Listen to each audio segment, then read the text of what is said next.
Well, howdy.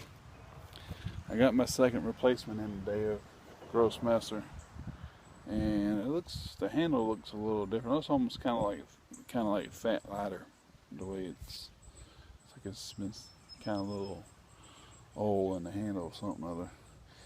It just kind of looks antiquish. But anyway, I looked over the blade and everything, and it looked kind of like, it's been tested out. I did my normal stuff, trying to test it out, see if anything was going on with it as far as the hilt and all that and the other. The guard, and it looks alright. Seth will be out here in a minute today. I think he might have a slight stomach virus. He had a 100-degree temperature, but I think that's because he was all covered up. But anyway, get him to stay inside. And we're going to try to put this water jug, 5-gallon thing, and just kind of like my final test. If it does that and I cut it right, and the other time I didn't cut it right because it was just an epic fail.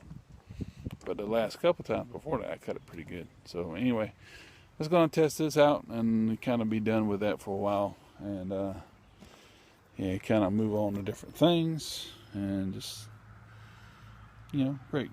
I got a Chinese war sword, a Dedeo machete coming in tomorrow, and I got some limbs to trim and things like that. And when Seth gets to feeling a little bit better, I need to do some manicuring in my yard.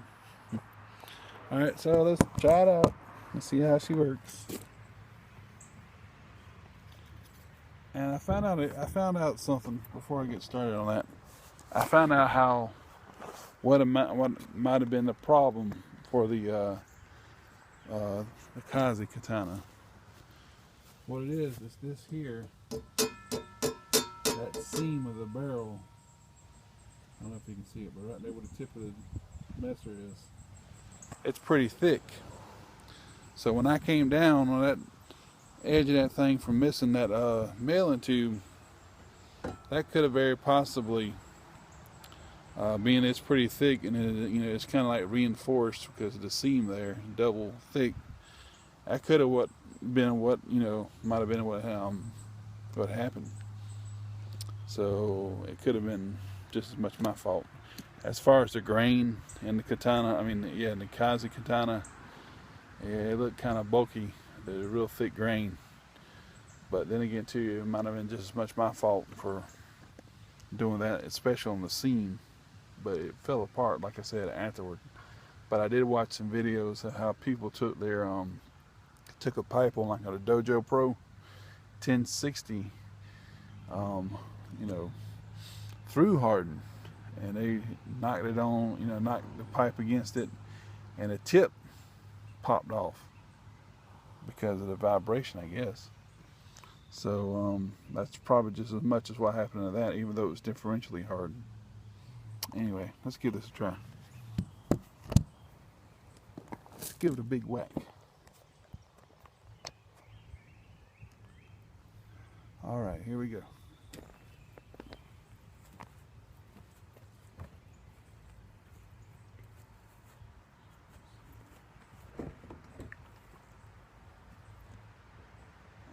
Down a little bit.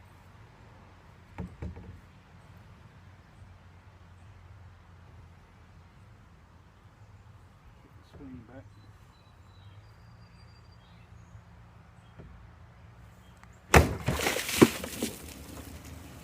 There we go. Kind of went up. Sorry. A little taper there. It did it.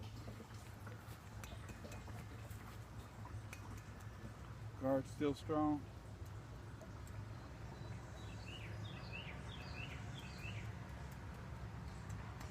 Ow, damn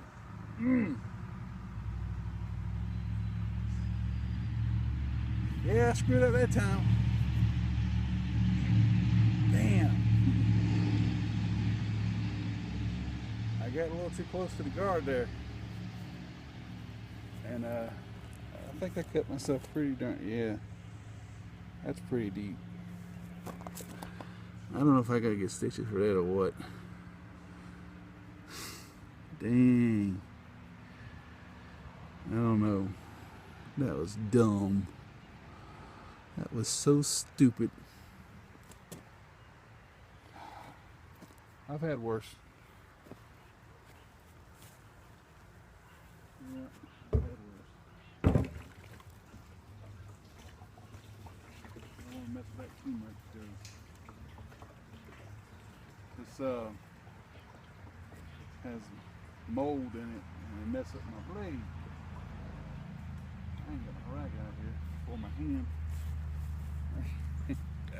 That was so dumb. I can't believe I did that. See, that's what happens, kids, when you don't mind sharp things.